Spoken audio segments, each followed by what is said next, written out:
After a day off, the Raiders get back to action today. So who are three players that I want to hear more and see more from? We'll talk about that plus a whole lot more on Friday's edition of the Locked On Raiders podcast for August 2nd, 2024.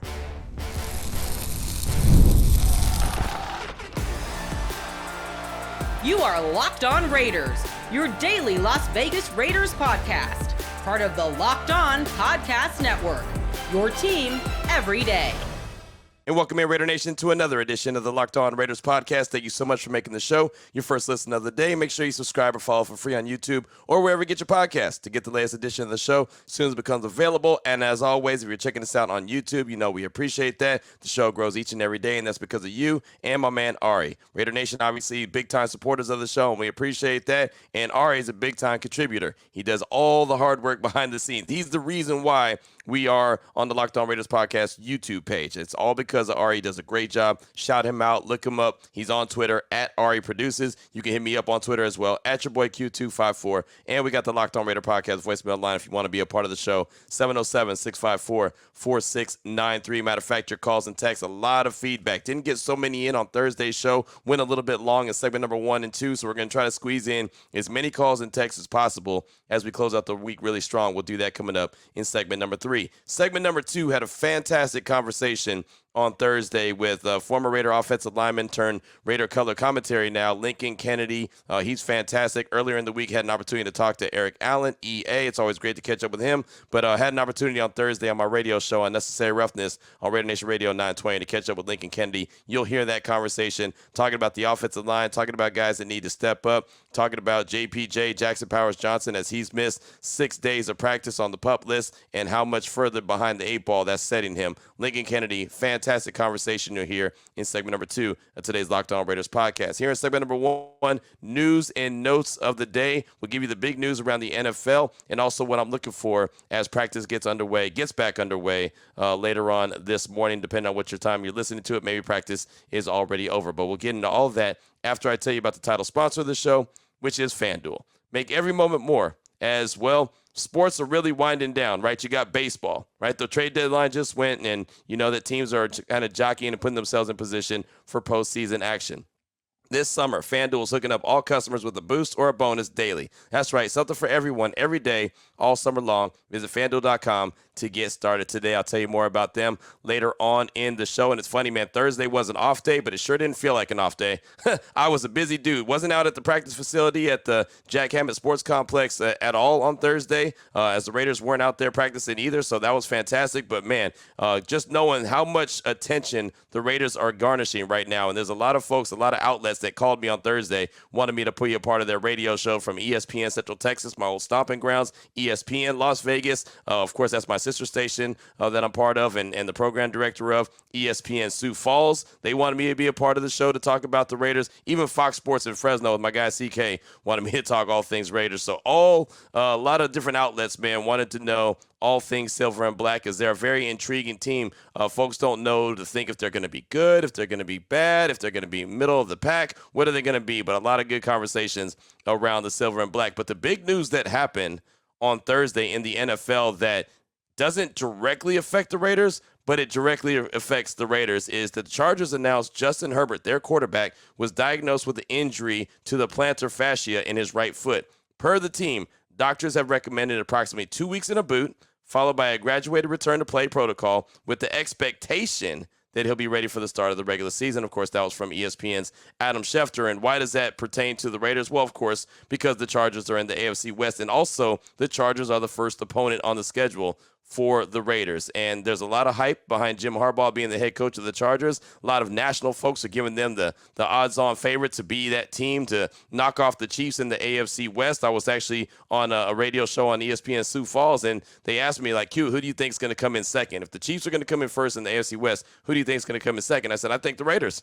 right? Because the Raiders consistently have done it. I know the Chargers get all the love. Everyone thinks that Denver's going to take a step at some point, but why not the Raiders? The Raiders have consistently done it. So I know that they looked at me and thought that that was kind of like a homer statement, but it wasn't. I believe that the Raiders are in the driver's seat to be the number 2 team in the AFC West. And depending on how things shake out, maybe they're battling with the Chiefs for the number 1 spot. But the Chargers always seem to get all the love every single offseason, and then something happens. And I never root for injury. You know that. if you listen to me for a day or a million days, right, you know that I never root for injury to anybody. Always want to see every team as healthy as possible. But it seems like something always happens with the Chargers. And here you go, right? Their star quarterback, the guy that Jim Harbaugh was super fired up to work with, all of a sudden he's dealing with a right foot injury. And, again, they say his expectation is he'll be ready for the start of the regular season. But how much work is he going to get in leading up to that game? Will he be ready to go for that game? Could there be a setback? I mean, there's all kind of different situations. And so if you're looking at the quarterback sitting behind Justin Herbert right now, Easton Stick, Max Duggan, and Casey Bowman. That's it. So we'll see what happens. Again, I don't root for injuries. I don't root for guys to be out. I want to see teams with all their excuse me. I want to see teams with all their talented dudes be in the mix. But, man, just a unfortunate situation for the Chargers, and it just seems like Justin Herbert, there's always something, and, really don't scrutinize him like we scrutinize the rest of the quarterbacks around the league. It just kind of seems like Justin Herbert always flies under the radar. So that's the latest and the greatest, and really the biggest piece of news as far as I was concerned that came out on the NFL on Thursday. So real quick, as we get ready to get back to practice and seeing what the Raiders are doing, putting together their team for 2024, there's 6 practices in the books with 2 padded practice. Outside of the quarterbacks, 3 players that I want to see or hear more from moving forward, starting on today's practice, Saturday night, there's the actual practice, and just moving forward before they break camp next week and get ready for their first preseason game against the Minnesota Vikings on the road. First of all, last year's number 7 overall pick, Tyree Wilson. He's in great shape. He's healthy. He looks like he's been in the weight room a lot, but still haven't heard and seen any big flash plays from Tyree. Every once in a while during drills, you'll see him make a play and you'll hear a coach say, all right, that's the way, Tyree, but really haven't seen him consistently step up and make some plays and show why he was the number 7 overall pick. Like, he got a pass last year because he was injured when the Raiders drafted him, and he was supposed to really be a redshirt year, but he was thrown into action because of Chandler Jones.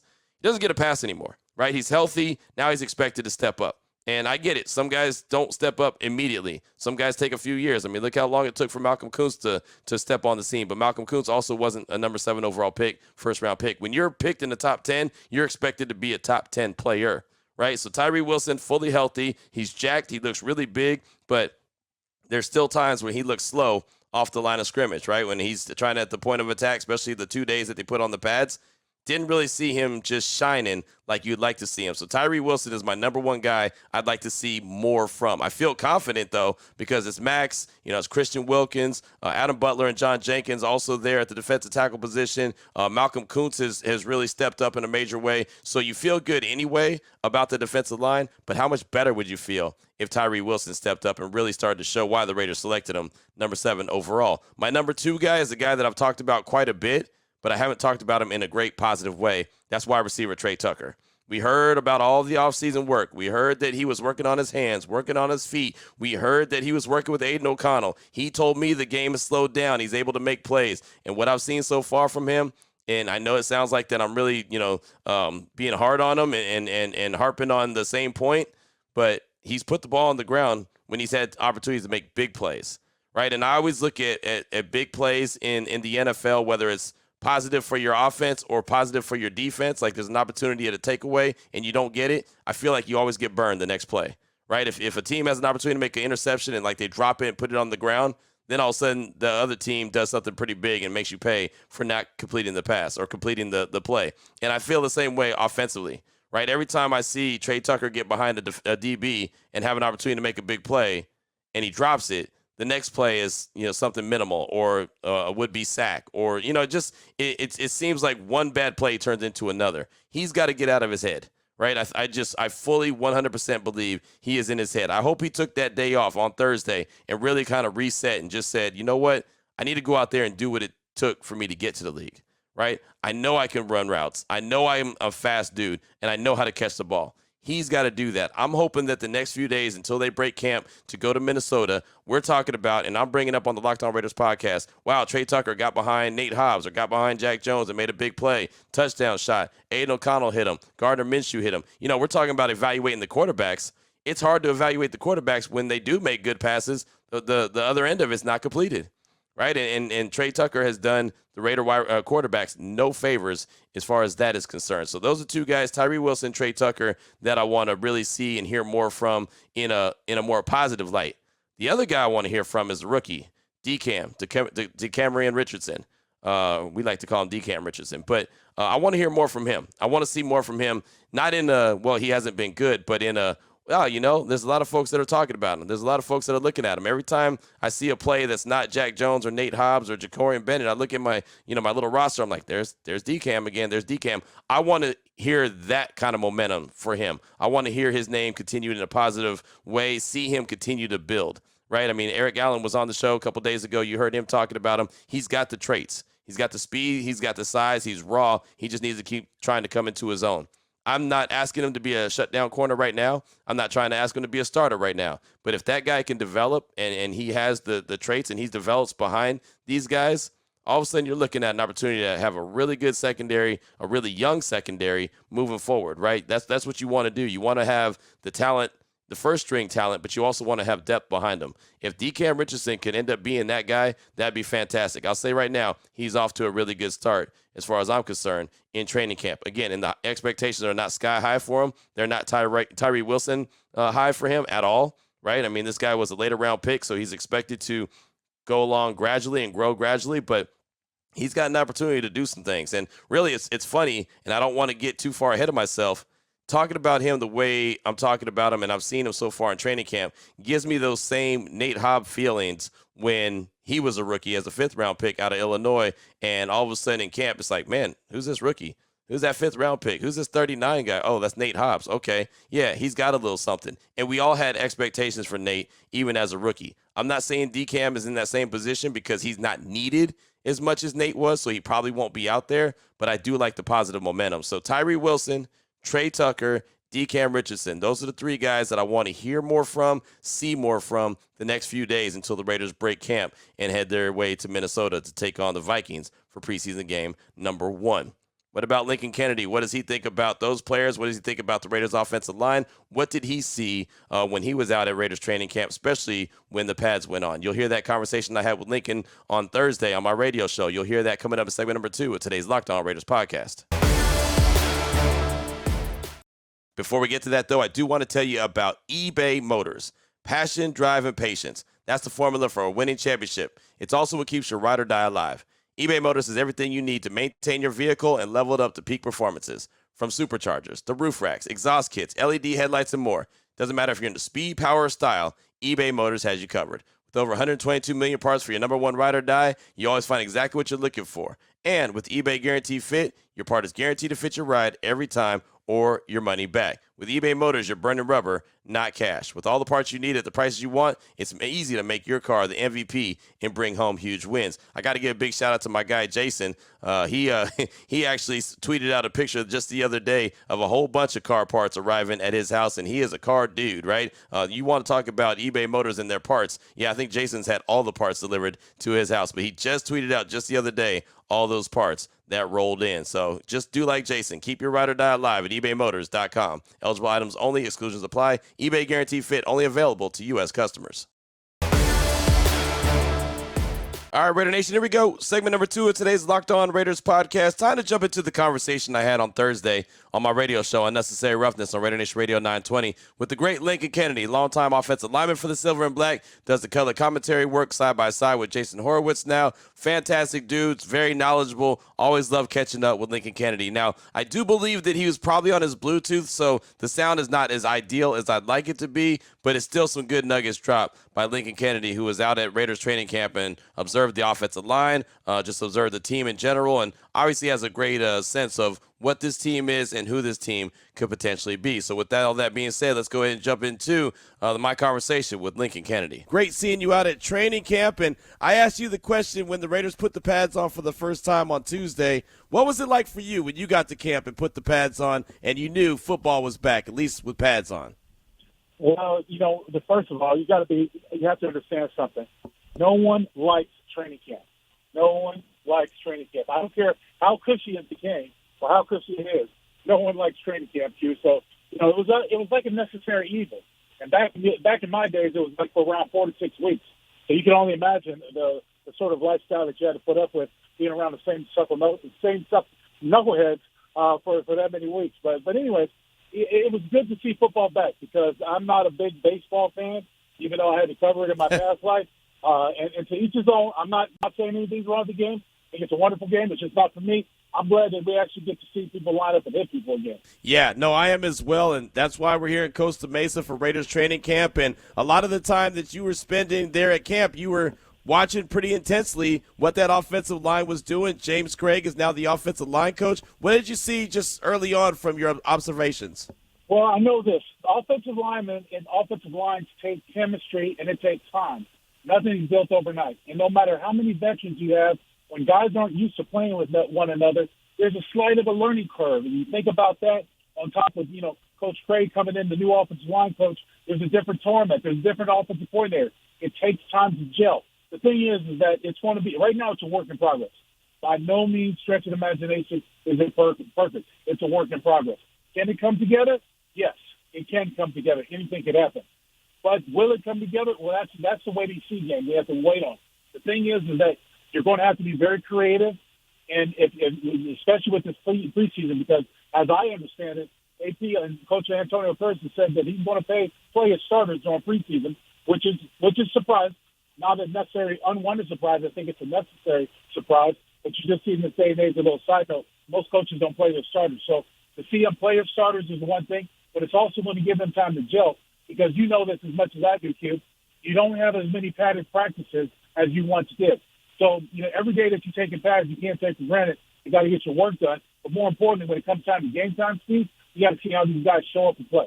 Lincoln Kennedy is with us here on Raider Nation Radio 920. Unnecessary Roughness. Colton Miller and JPJ, neither one of those guys are out there. They're on the PUP list. Andrews Pete and Cody Whitehair are in their place right now. What have you seen from them as guys that are trying to at least hold it down while these two guys are still on the PUP list? Well, again, it's too hard to make an assessment off of just seeing a couple of padded practices. The fact is they're going up against a really good defense. And when you're talking about Pete playing left tackle and lieu of Cole Miller, well, he's playing the opposite of Max Crosby. Or other guys, Coons are coming on, and Tyree Wilson is coming into his own. So it's not an easy task. So, look, I'm not going to sit there and say that it can't happen. They just need a lot of work. Let's just put it that way. They need a lot of work, and they're going to need some time to gel. That's when it has to come together, the chemistry. But they've got to find a way, once they get their offensive line together, whatever the combination is, once they get that offensive line together, once they decide who's going to be starting quarterback, the starting running back, and all the other pieces around them, then you can start building a team. Right now, you are mismatching pieces like a jigsaw puzzle, trying to see if anything makes sense. It was a couple seasons ago where it took, week 5 before the Raiders knew who their starting 5 on the offensive line, and we said every week, that can't happen. You can't have that. How critical is it that they do get this figured out, obviously before week 1? Well, I mean, it's big. It's not going to happen. I'm going to tell you that right now, Q. It's not going to happen. It's not going to be figured out by now.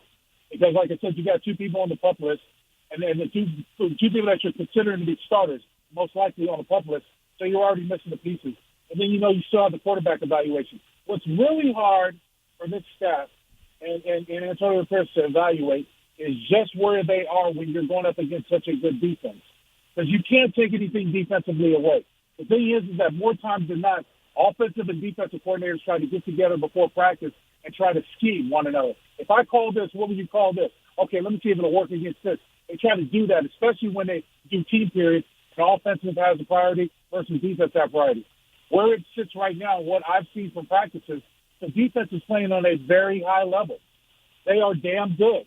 I think you say the same thing, Q. So it's hard to assess where your offense can be when you're going against a damn good defense. Does that make sense? Yeah. No, it does. It makes a lot of sense, and that's always kind of the conversation I have every day is like, I don't know if the offense isn't very good or the defense is great, right? I mean, it's hard to figure out exactly where they are. That goes back to the evaluation you're talking about. Absolutely. I told my son when we were talking about it because he's excited about going to Raiders games this year. He's going to attend UNLV, so he's looking forward to it. So we're breaking it down, and I'm like, look, it's really hard to make an assessment of what we're going to see in the preseason, let alone in the regular season. But even start with the preseason with the Vikings, it's hard to see where you're at because you've got so many new pieces, so many intangibles. And look, Aiden O'Connell's got to be feeling some slight pressure. Even though he's not looking down the barrel of a first-round draft choice or someone who's looking over his shoulder that was just picked in this last year's draft, he's got a lot of playmakers around him. There's a lot of times where you want to stretch the football field and get the ball downfield, but your offensive line has got to hold up. And if you're going to run the football, Q, You've got two proverbial backups that's been in their career that are going to try to be starters.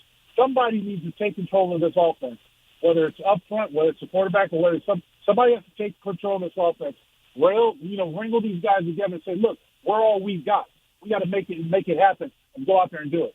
You're hearing Lincoln Kennedy right now here on Raider Nation Radio 920 Unnecessary Roughness. Speaking of the guys up front, Thayer Munford told us last year he was more comfortable at the left tackle spot. He is basically slid in as a starter at the right tackle spot. What have you seen from him, and kind of what are your expectations in his first chance to be a starter? Well, I'll tell you what, he really surprised me with his play last year. He came a long way from his rookie year, so I was really impressed by his play last year. And I think he could be well-suited at left tackle. However, you do have, to me, somebody who should have been an all-pro many years, and Colt Miller played over there once he comes back. And he's still, I think he's entering his 7th year. So it's not like he's over the hill or old. I think for Thayer Munford, I think he hurt his finger in the last practice I saw and kind of had sparing time. But the thing is that he's got to come back. If he's able to get that hand better or able to play with that hand because it was a power hand, and that comes into play when you got a lot of guys who want to cut inside, that playing at the right tackle, that's on his left hand. He's got to find a way to either get that casted up or play through pain. And it can be very tough and cumbersome. I've had to play with him those types of injuries several times, so it's something he's got to work through. But I think he's come along fine. Pleasantly surprised. They're going to need him.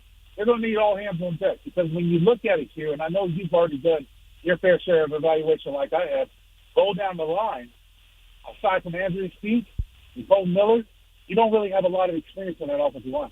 You know what I'm saying? As far as starting power, you know what I mean? So that's a big deal.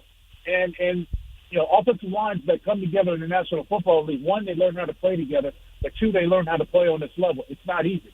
When you're looking at all pros like Max Crosby and Christian Wilkinson on that other side, and more importantly, you're looking at the up-and-coming like Kuntz and Wilson. I mean, come on now.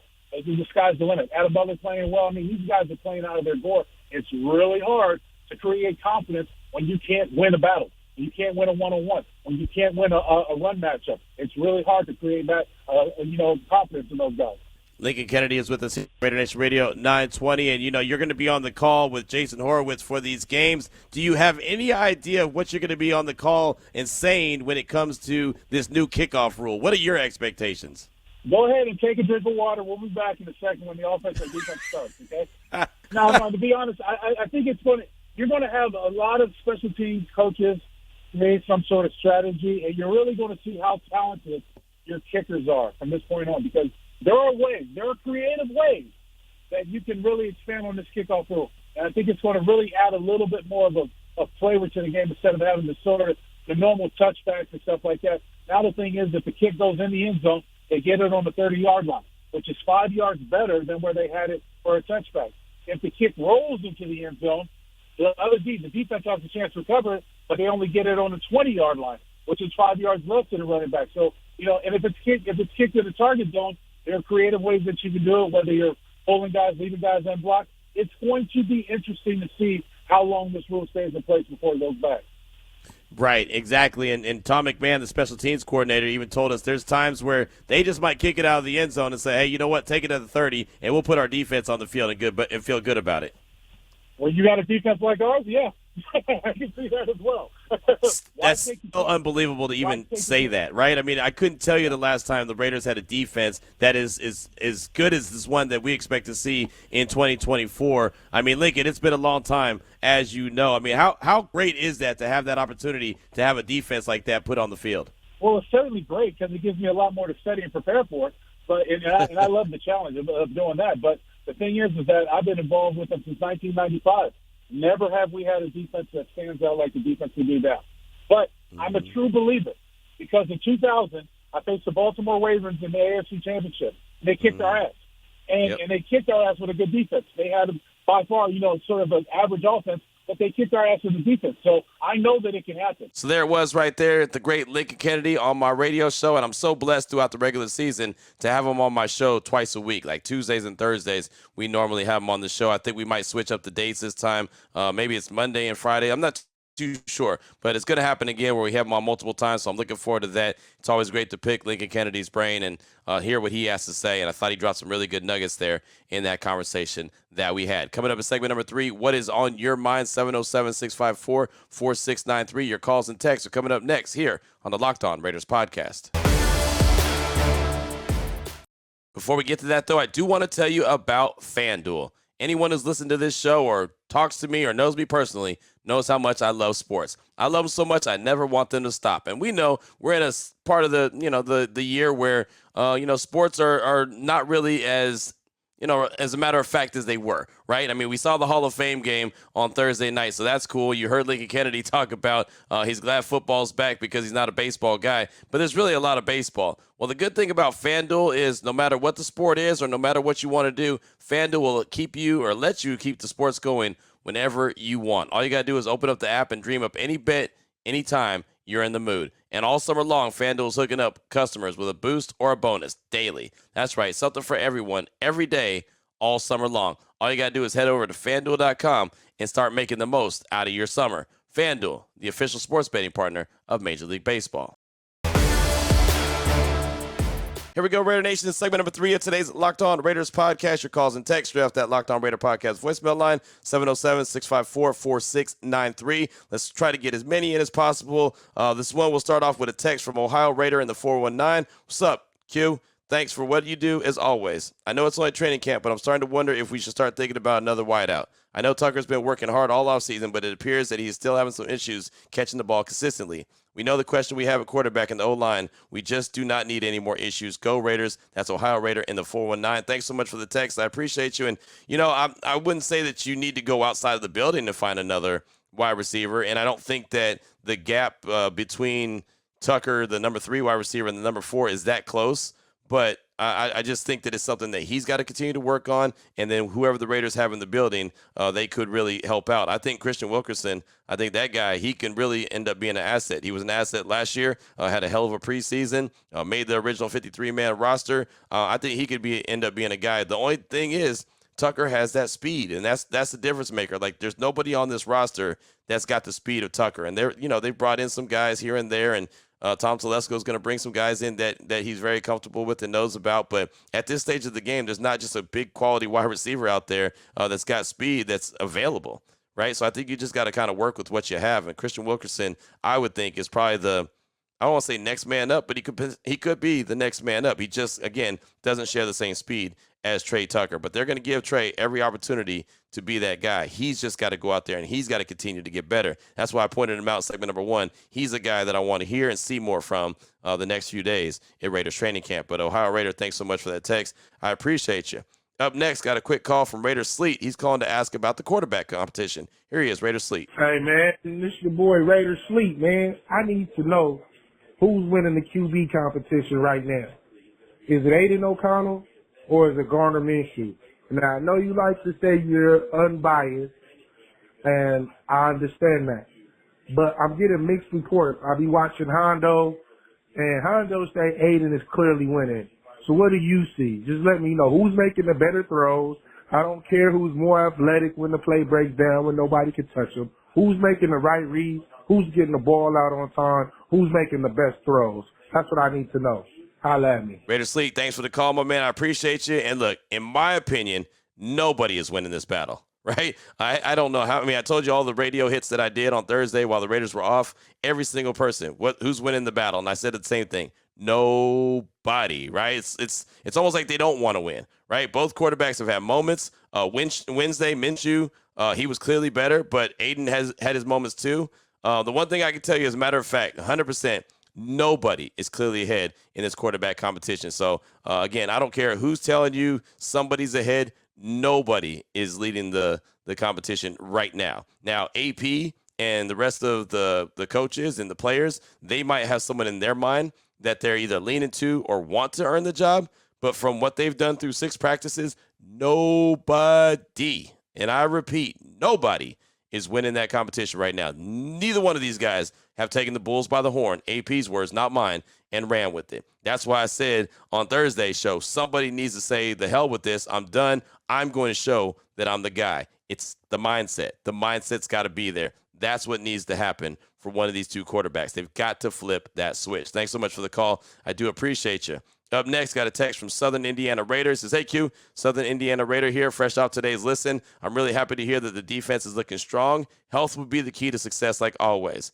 I took an interest in another thing that you said. I'm paraphrasing here, but you said something like neither one of these quarterbacks have shown up to be the starter. I'm really concerned that the reason we aren't seeing the starter is because we don't have one. It's potentially a big problem. I know that you'll keep your eyes on it and report, hoping that things get better. That's Southern Indiana Raider. Thanks so much for the text. I appreciate you. And, that could be the ultimate, reality. It might end up at the end of the day, the Raiders don't have a starting quarterback. They look and say, you know what? Neither one of these guys are going to get it done. Problem is that one of these guys is going to be the dude this year. And, I know that there's been some reports that Anthony Brown is, looking good, but he's looking good with the, the third and the fourth string. And I don't want to take anything away from Anthony Brown. He's an athletic dude. He's got a strong arm. Maybe there's some kind of role for him, some kind of package, but starting quarterback is not it. So maybe, that's a harsh reality. And that's why we talked so much in the offseason about the Raiders dipping into the draft and going to getting their guy. They just weren't able to do it. Just couldn't get it done, right? I mean, they couldn't trade up and go get the guy they wanted because, well, there was no team that was willing to trade. So it's unfortunate, but somebody has got to take it at least for this job or this year and see who wants the job and see if they can hold on to it longer than a year. But for this year, we know who it's going to be, either Aiden O'Connell or Gardner Minshew. Thanks so much for the text. I do appreciate you. Got a call from Northwest Raider. He's calling to ask about the offensive line as it pertains to the quarterback competition. Here's Northwest Raider. Q, what's going on? This is Rodney, a.k.a. the Northwest Raider. Just want to try to get your 2 cents. With Colton Miller being still out on the pup list and JPJ taking longer to come back than expected, do you think that's going to have any impact on how the quarterback battle ends up? Obviously, if you have a more solid line, you're going to have it's going to benefit Aiden O'Connell being a pocket passer and standing up tall like a statue and throwing them dimes. But, however, if you don't have that gel on the left side, especially being the blind side, on the left side of the line, then that might favor more so Minshew with his ability to scramble and feel that awareness in the pocket and be able to get out of there. So that's just my question. Is it going to go ahead and affect the quarterback battle, and it's kind of something out of the quarterback's control because of the personnel we have on the field that might benefit one quarterback or the other? Anyway, just something I've been thinking around in my head and tossed around a little bit. Anyway, love what you do. Keep doing your thing. As always, just win, baby. Raiders. Thanks so much. I appreciate you. And like we talked about it a few times, I do think the O-line personnel who's out there can have something to do with the winner of the competition. You hope that it doesn't. But, whoever's on the offensive line is good, and the offensive line is really good. You want that to happen. But, if they're not, it could play a role. Again, I hope that, the offensive line struggling doesn't all of a sudden lead to, hey, Gardner Minshew is going to get the job because he can get out of there and he can run. That's not what you want, but it could end up being a harsh reality. I don't think that's the case. Even with, Colton Miller and JPJ being out, just seeing what the offensive line has been able to do now that the pads have come on, they do look a lot better, right, than they had. So I think that they're going to be good. I guess I'm trying to think of the right word. I don't want to make it, I don't put too much sauce on it. I think they're going to be good, but obviously, ideally, you'd like them to be great. So we'll see once Miller and JPJ return, and hopefully JPJ for sure returns sooner rather than later. Thanks so much for the call. Up next, got a text from Raider Ray in PA. So what's up, Q? Raider Ray from PA. Listen to your show every day. First time writing in. You mentioned the D-line is looking a little slow right now. Got me wondering how Tyree Wilson has looked so far. He came along pretty nicely towards the end of the season. Thanks for all your coverage. That's Raider Ray in PA. And Raider Ray, thanks for the text. Appreciate you. Thanks for chiming in for the first time. New booty texter. But look, the defensive line looked slow on Wednesday. They haven't looked slow the whole practice. They look slow just on Wednesday, and that's when AP was like, hey, you're flat. Defense, you're flat. Defense, you're flat. You got to get going, and Max had to kind of jumpstart them. That was the only time that they were looking slow. As far as Tyree Wilson goes, though, I talked about him in segment number 1. He's got to do better. He's just got to be better. There's too many non-Tyree Wilson sightings. Let's put it like that. There's too many times where I haven't been talking about him and the work that he's putting in practice. Too many times I don't notice number 9, right? So that's a problem. That's why he's under my list of guys that I want to see step up and play a much bigger role in the next few days of practice before they break and go to Minnesota. So thanks so much for that text. I do appreciate you. We'll close out with the call from Jordan in Oregon. He'll close out the show, close out the week. He's calling to talk about Gardner Minshew and what he's learned about him since he started a deep dive and do a little study on him. Here he is, Jordan in Oregon. Hey, what's going on, Q? Jordan from Oregon. Loving the podcast. Some great calls you've had this week. Appreciate all your dedication to podcasts while you're out there grinding with the team at training camp. Sounds like a lot of work.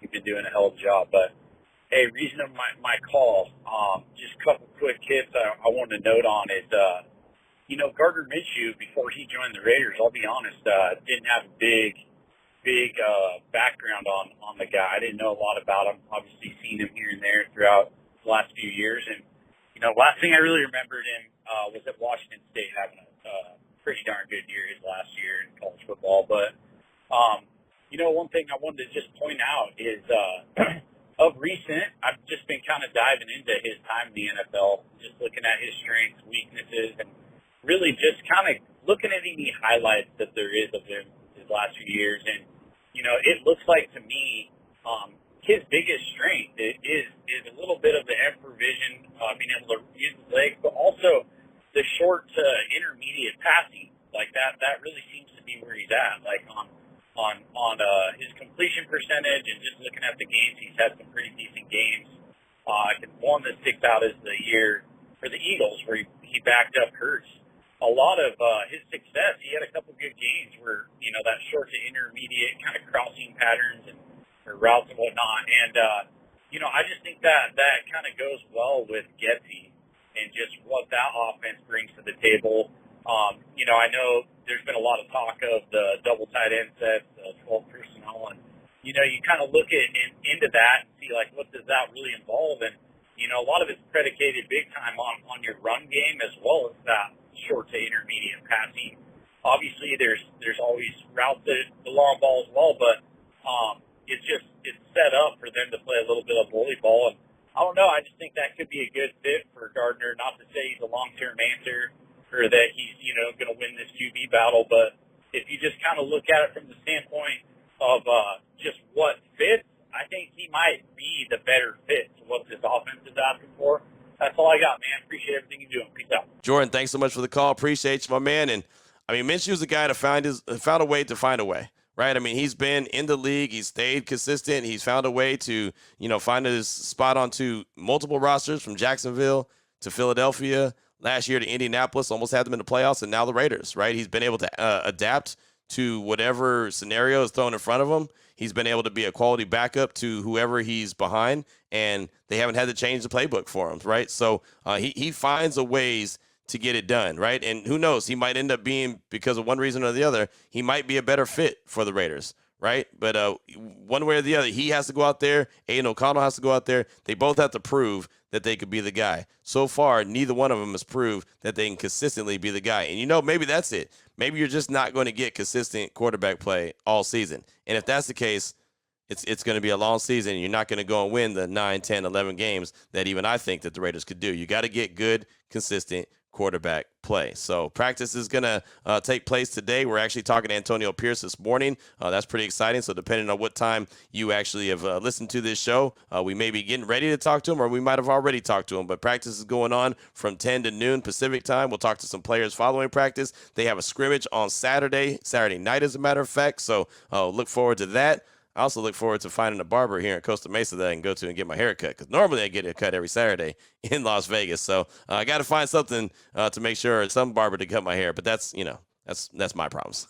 I'll work it out for sure. So Raider Nation, make sure you stay locked in, stay tuned in. I'll continue to put out the 1-minute recaps of practice, even on Saturday when it's, the weekend. We'll continue to do that. You can check that out on our YouTube page. Shout out to Ross Jackson from Locked On Saints who are helping us with that. Of course, shout out to my man Ari, who does a great job hooking up the YouTube page as well. So we'll be back on Monday, Raider Nation. We definitely appreciate you. We'll have a full recap of not only Friday's practice, Saturday's practice, and what to expect from Monday. So, Raider Nation, until then, take care of yourself, take care of your family, love on your family, have a fantastic weekend, and as always, just win, baby.